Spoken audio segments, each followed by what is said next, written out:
খারকোন পাতা। ছোটবেলায় মাঝে মধ্যেই মা খাওয়াতো। বাড়ির উঠোনে হয়ে থাকতো। সেদিন বাজারে এক বুড়ি মাসি দেখি নিয়ে বসেছে।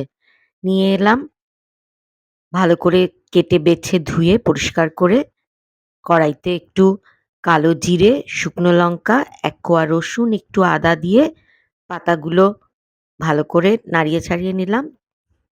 অনেকখানি জল বেরোলো, জলগুলো শুকিয়ে নিলাম। জল শুকিয়ে গেলে মিক্সারের একটা ব্লেন্ডারের বাটিতে নিয়ে মিহি করে বেটে নেওয়া। ভালো করে বেটে একদম মিহি পেস্ট হয়ে যাবে।